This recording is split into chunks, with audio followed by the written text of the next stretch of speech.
Ian, there was a time when to be an atheist was considered to be somewhat eccentric, and I think that's still very true in America. Yet in the sort of scientific circles in which I move, and I would guess the literary circles in which you move, just about everybody we meet is an atheist. Would that be your impression? Yes, strangely enough, I'm pretty sure everyone around me is an atheist, but they don't describe themselves as such. It's almost as if the questioners have fallen off the edge of the world. It's no longer... Just not worth bothering to even talk about. No, they don't. No one goes around saying, I am an atheist. No. And any more than we say, I don't believe in Thor and Wotan and Zeus. Or phlogiston. Yes, yes. Quite. I mean, it just is not a matter that comes up. I have one or two friends who sustain some kind of belief in a Godhead. They don't attend churches. And that's clear to me through their writing. And it's almost as if one is a little embarrassed to ever broach this with them. For fear of hurting their feelings? Or? Well, it's a sort of sensitive place. It's almost as if they would rather you... I get the sense they'd rather one didn't talk about this. But in America, the other way around. Yes, although I have to say all my American friends, who are literary friends on the whole, are exactly the same. I mean, they live in that other culture in America where God just simply doesn't come into the picture. Well, mine too, and yet it's essentially impossible for an atheist to get elected to Congress. Yes, I mean, the world of politics. And that's very odd in a country that has a constitution and whose founding fathers staked out a world quite distinct from the religious absolutism of old Europe. Odd how religion has come in through a kind of back door of a kind of blackmail. You cannot be in high office in politics without... in America, of all places, that had a wholly secular foundation. Very sad. And America that owns most of the world's science and most of the internet too, yes. And like you, essentially, indeed all my American friends practically are atheists, but as with the English ones, don't bother to say so. I suppose this just points to the ways in which we swim in our little tanks, socially and professionally, and we don't get out and about enough, I guess. Yeah. Have you always been an atheist, or did you sort of have a religion at one time in your life? Well, my parents both came from Protestant, sort of Church of England, Church of Scotland backgrounds, but they weren't devout in any sense. My father was in the army. There was the occasional garrison church event to which we were all very much required to attend. I used to carry the flag in the Boy Scouts and felt the sort of solemnity of it all. And then around about the age of 11 or 12, I began to feel that I must, every night before falling asleep, mentally run through everyone I loved and who's close to me in my family and ask for their protection. And it became a matter of real fear that if I missed it out, something terrible would happen.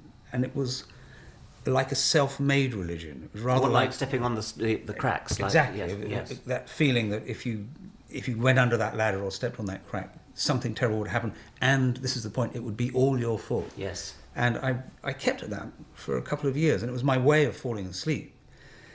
But it was not a positive thing. It was really like holding off the demons. Please don't let anything bad happen to my mother or to my father or to my sister. And I would have to go through them in the right order.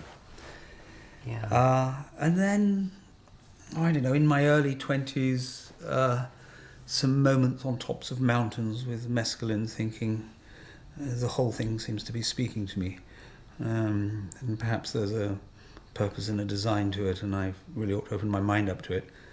But I never really was able to sustain that for more than a few hours. And then, yes, a couple of cracks at... I read William James's Varieties of Religious Experience and thought I'm going to have another go at this, and this was in my early 30s, and dickered around the edges of New Age sorts of things, but could never really go very far with it. I couldn't. My interest in science and got in the way all the time. Actually, I couldn't sustain a proper religious worldview. So, what are your beliefs now? Well, I guess my starting point would be that I think that the brain is responsible for consciousness. And that even though we know very little yet about how that is made for us, this inward cinema, we could be reasonably sure that when that brain ceases to be, when it falls apart and decomposes, that'll be the end of us. From that, quite a lot of things follow. I think, especially morally, we are the very privileged owners of a brief spark of consciousness. It probably came about by accident. It is a wonderful gift. There is nowhere else. There is no one else up there. This is our only time, and we therefore have to take responsibility for it, responsibility for ourselves, and responsibility for other people. In other words, I think an atheistic worldview puts considerable constraints on you. You cannot rely, as Christians or Muslims do, on a world elsewhere, a paradise to which one can work towards and maybe make sacrifices, and crucially make sacrifices of other people. Similarly, I don't believe in a paradise in earth in the form of a Marxist utopian state, for which also terrible things happen. When people believe, as Isaiah and Berlin and many others have pointed out, when people believe there's this utopia to be gained, then it's perfectly rational to slaughter millions to get there in order for the rest of mankind to be happy forever. So I think that there is an important moral centre to believing that this is it, this is all we've got, this life, and we should make it the best we can for others and ourselves. I profoundly agree with you, but there would be many religious people who think almost the opposite, that without a God, without a supernatural being to look at what they're doing and monitor what they're doing, they don't see any reason to bother to be good. They don't see any reason not to go out and steal and rape and do horrible things for purely selfish reasons. Yes, I've always found that a curious view. I mean, it seems quite clear to me we are sort of instinctively moral. Sorry, can you just start that again, just about that? Sorry, just... That's always seemed to me a very odd view. I think we are instinctively moral beings, moral animals, as it were. We have a marvellous gift, and you see it develop in children quite wondrously, opening up and becoming more sophisticated. This ability to become aware that other people have minds just like your own and feelings that are just as important as your own. And this gift of empathy, this sense of knowing what it's like to be someone else, and that you can't be cruel to them because you don't want them to be cruel to you, it seems to me to be the building block of our moral system. We need that instinctual imagination that can carry us into the minds of others, and around which we build a very complicated web of moral understanding. And it's not confined clearly to human animals. We see it in troops of bonobos and chimpanzees, observed with a strong sense of hierarchies and notions of revenge and alliances forming and breaking. We've been social animals for many millions of years, and it's quite clear that religions simply capture that sense and codify it, sometimes in quite magnificent ways. I mean, even as an atheist, I accept that it was quite a remarkable step to build a religion around the idea of love. Turning the other cheek. And yes, I mean, these are quite extraordinary things in the nature of most human conduct. But I certainly don't think that it needs a God to ordain our moral priorities for us. I think we can do that perfectly well, and it's quite clear that we do. I mean, our laws are secular above all. And we did before religion came along, and as you pointed out, religion came on afterwards and used the original morality that was instinctively there. Yes, I mean, whether religion came along or whether these things always ran in parallel, we'll never know. I suspect that our sense of the supernatural workings of the world probably began at the dawn of consciousness, and we could never untangle this. I find myself deeply agreeing with you as a fellow human being, using the same gift of empathy. As a Darwinian, however, it's slightly more difficult to understand. I mean, I think I can kind of do it, but I sometimes do wonder where this profound sense of empathy, this utter inability to be happy when another creature is suffering, which we all have. Where that precisely comes from, I think we can make a Darwinian story, but it's not totally obvious. Well, clearly, we are a social animal. We desire to cooperate. We have these social emotions like anger and revenge, which punish defectors, to use the current jargon for these things. And we clearly need ways of being in small, crowded groups without getting on each other's nerves, as it were. And being able to read someone else's emotions from their facial expression does seem to me like sort of a wondrous gift, but you can see how necessary it is when you come across, for example, an autistic child who can't do these things. Autistic children or severely autistic children do lack that moral sense that gives them their sort of immediate sociability, that human stuff. The coldness that people sometimes report of autistic children has something to do, I think, from that withdrawal they have from the moral stage. They simply don't seem to know that you're like them. Perhaps in fact, of course, you're not. Yes. So I could put it like this. In the same way as we understand what sex is about reproduction, but it shows itself in the form of love, in the form of what Shakespeare wrote about in Romeo and Juliet. In the same way, the Darwinian imperative to reciprocate, to play cooperation games in a Darwinian sense, manifests itself. The equivalent of love manifests itself in this empathy and sympathy and vicarious suffering when we see another creature suffering.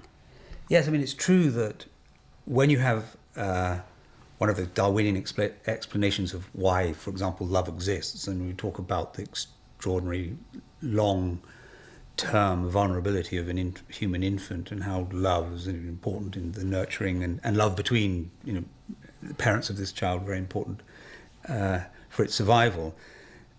That does not give you the content. It might give you the cause.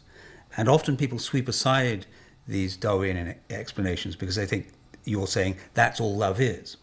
But actually all you're doing is saying, well, how about this as a hypothesis that would fit the general scheme of an adaptation?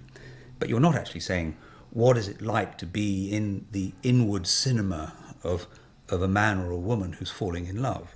That is a glorious experience, which is actually quite hard to explain in simply the way that consciousness itself is hard to explain. There's no reason why we shouldn't be able to do all the things we do, but not be aware of ourselves. Yes. I mean, that's the real mystery. That is a profound problem. Yes. And just behind that is another question, is why does anything exist at all?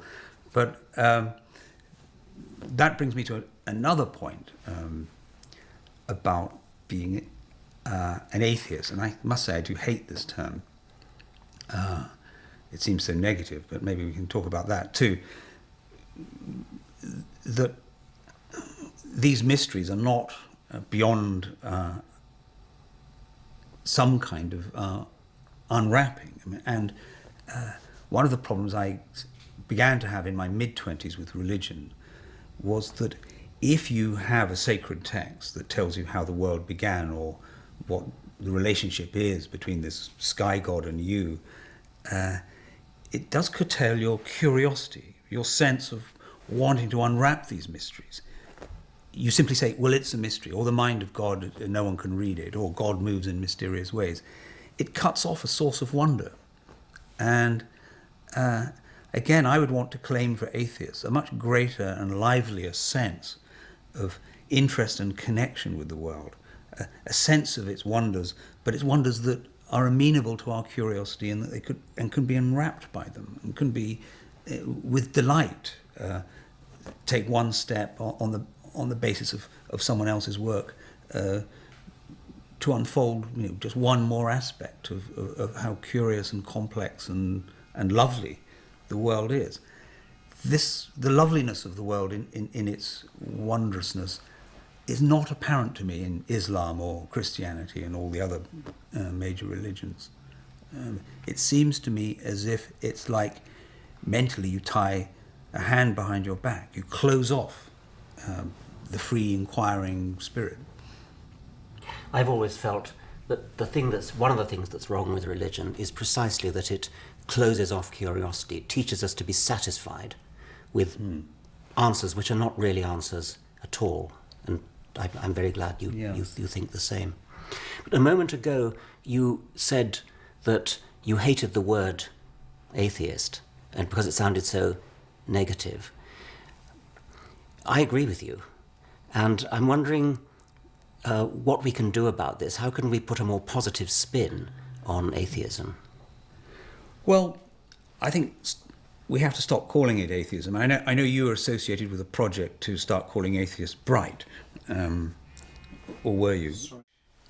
Ian, I think we both agree that the word atheist is an unfortunate word because it sort of sounds negative. It's defined by a negative. But could we be a bit more positive about the sort of life that an atheist can lead? Well, it would be handy to get rid of the term, simply because it is entirely God-centred. I'm sure that bishops don't like to refer to themselves as a-Darwinists or a-rationalists. But of course, even attempts to call atheists bright, and I know that you were associated with this project for a while, fail because language isn't corralled in this way, and thank goodness, actually, we can't legislate for... Yes, thank goodness, but I mean, it occasionally is. I mean, the word gay is the precedent which the Bright movement tried to... But no one made a decision about that. I know. And it just came about, and it just showed you can't quite herd it along in the way... Well, I shouldn't write off the Brights just yet. I mean, I don't know how quickly the gays got going. I can't quite bring myself to call myself bright. You can call yourself a Bright. I don't mind calling religious people dim, on the other hand. That's fine. But no, there is a problem about a term, but I mean, beyond that, I do think that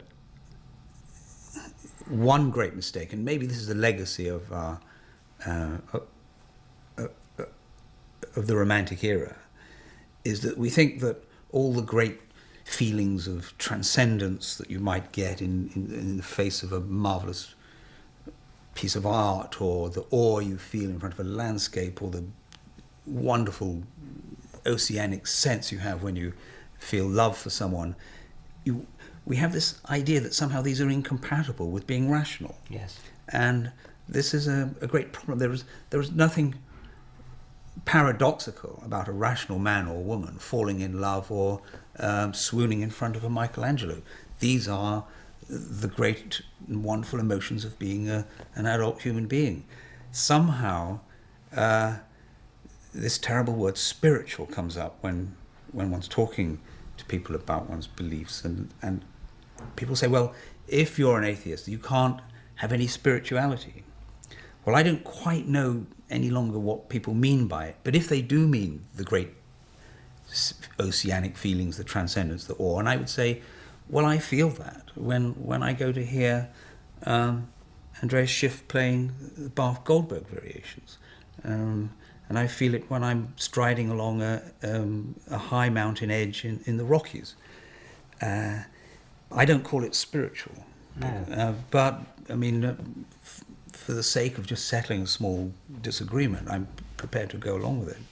But that's the problem, that somehow to be an atheist is to be a cold logician or a denier of something, rather than someone who says, this is the great gift, short spark of life in an eternity of oblivion before and after.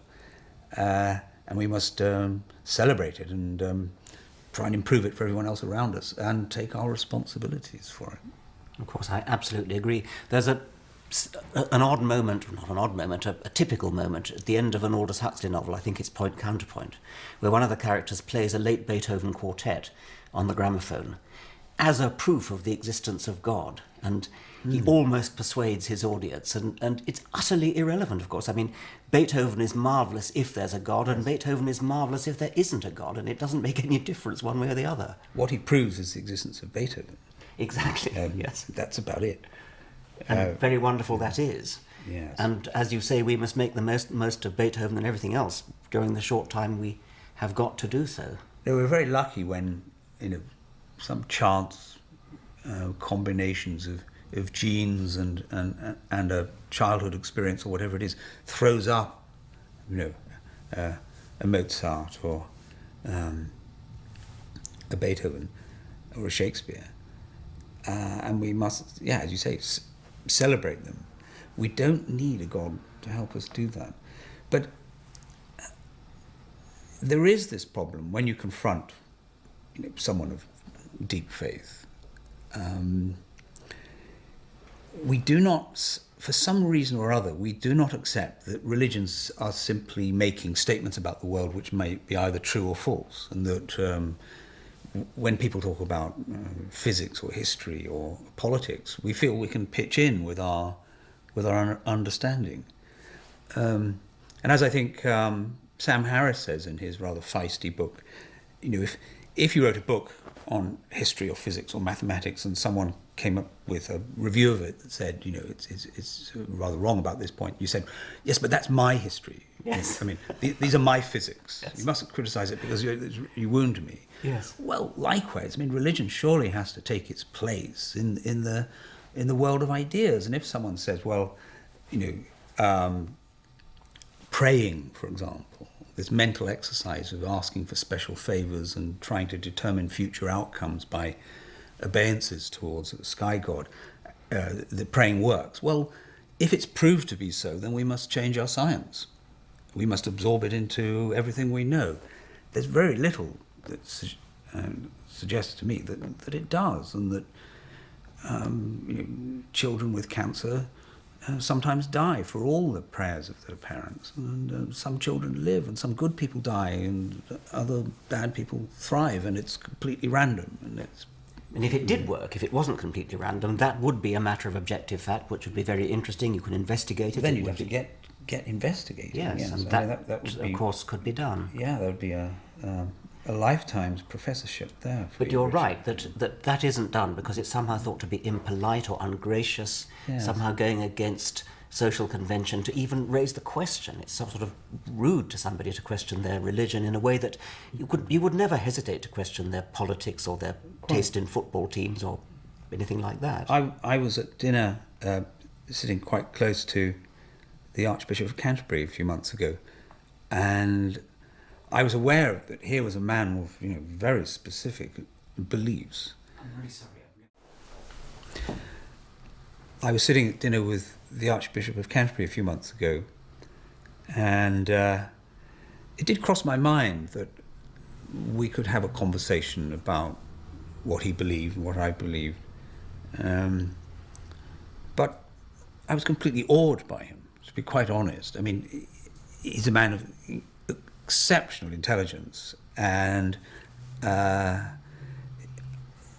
given all the usual constraints of ever raising the matter of someone's faith, and on top of that was the fact that he seemed to me a man of some considerable intellect. So it was a great relief to go nowhere near religion at all, instead talk about poetry, about which he knows a lot and clearly takes a great deal of pleasure from.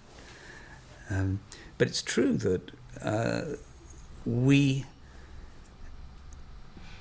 cannot somehow face faith as simply a set of statements about the world that could be contested or agreed. We step around it. There was an Islamist in court just last week who pointed out to the court that this was very inconvenient to be here arraigned, actually a very serious set of offences, because it was an important day in the Holy Calendar. And to my amazement, I read that the judge cravenly apologised. I mean, it just seemed ludicrous. Any more that he should apologise for bringing someone into court for emergency session on a Sunday if they were a Christian. I mean, if you've broken the law, you've broken the law. And it wouldn't have happened if it had been a Christian, would it? I mean, there is a sort of... I get that feeling that Yes. we are not entirely free to talk about Islam anymore. Yes. I mean, we might have our freedoms being nibbled away at one end by the government in terms of civil liberties and balanced against our security, but we also are in a situation now when, to be really frank about Islam would cause you to look a little nervously behind you, as it were. We are not entirely free to discuss this subject. And also... I rather resent this. Yes, I do too. But also, in the case of Islam, there is the spectre of racism as well, and the fact that many people confuse opposition to Islam with racism, and no decent liberal wants to be a racist. Yes, I know that people are tying themselves in knots over this. And I think that's why it's important to have good, clear sort of values. In other words, the judge apologising to this man in such terms seemed to me to have missed the point of what he stood for, which was to treat everyone equally in the face of the law. And Muslims, Christians and atheists must all be judged by the same measure. But yes, I mean, we do have a real problem here. Christians do not really believe in the Bible. That's why one can be a little more relaxed around them. They don't believe in every word of the Bible. I mean, a great deal of Leviticus and Corinthians is full of the most poisonous and murderous intolerance. And clearly the Archbishop of Canterbury doesn't believe a word of it. Islam is at another stage with its sacred text. It is the standard view that the Quran is the word of God, all of it. That is not an Islamist view, it's the view of all of Islam. Unfortunately, the Quran is full of numerous murderously intolerant verses. It has some tolerant ones too, and I'm glad we hear a great deal about those. But we are at another stage with Islam, and especially I think for those of us who think there's no one up there, we find ourselves sort of, I think, rather nervously embattled. We have, on the one hand, a section of the liberal left tying themselves up in knots to somehow not really confront issues to do with misogyny and homophobia in Islam. And on the other hand, a sense of a religion that can be quite vengeful or quite violent if it feels itself crossed. And yet, on the other hand, a great deal of its community is underprivileged, and so it's shot through with all kinds of complications. And certainly, thinking freely is not easy. Sam Harris, in the book The End of Faith, makes, I think, a telling point about terrorists such as those controlled by Osama bin Laden and others. He says, the thing you have to understand is that these people actually believe what they say they believe. And once you grasp that, and as you pointed out, Christians on the whole don't, but people like Osama bin Laden and his disciples actually believe what they say they believe. And if you believe that, then I think it would be quite easy to see how you could do things like the 9/11 atrocity. Passionate belief, I mean, we need talk not only of Islam here, but of revolutionary belief, which is then about means and ends, and how cracking a few eggs to make an omelette is perfectly acceptable. Collateral damage, it's sometimes yes, called. or exactly. I mean, the American military, when it wants to achieve its ends, will also crack a few eggs and heads. But I think 9/11 was a shock to us all, to confront in the 21st century a kind of passionate belief that we thought belonged in the history books of medieval theology. The kind of paradise on offer to a martyr seems so time-bound. I mean, clearly is a product of medieval and late medieval thinking. And it's the same Sam Harris who suggests that if this paradise was being conjured now, it would involve, a gull-winged DeLorean sports car or a Lexus, or a plasma screen TV. I mean, the pleasures are clearly those that were around the time of when God spoke, should I say. So it is extraordinary to think, and who would have thought in the mid-70s, thinking ahead to the 21st century, that religion would be such a powerful force in geopolitics. I mean, in the ways that it was during the days of the Holy Roman Empire or the 100 Years' War, 30 Years' War. I mean, what a surprise this is. And how endlessly fascinating, too. To come back to your Darwinian point about morals and superstitious belief, I mean, perhaps we have to confront the fact that we're hardwired for religion, too. You know, that no amount of rationality or science or modernity is ever going to relieve us of it. This is what we are, most of us. But because at least some of us are not, doesn't that give hope that education perhaps might be the answer to this problem? I don't know, because the problem, I think, for atheists is that there are so many very clever, humane, responsible people, like the Archbishop of Canterbury, who believe in a sky god and who think that gathering in a large, beautiful barn on a Sunday and sending up your thoughts is actually going to influence future events. I mean, it does seem a remarkable set of beliefs to me, but very, very clever, highly educated people hold with it. It's been pointed out that if you were the only person who held those beliefs, you'd probably be locked up in an asylum, but because lots of people hold them, it becomes a sort of respectable, accepted thing. I suppose in the real world in which we have to rub along, the only issue here is tolerance. And who will grant tolerance to the 6,000 religions of the world? Well, surely only the secular spirit is able to do this.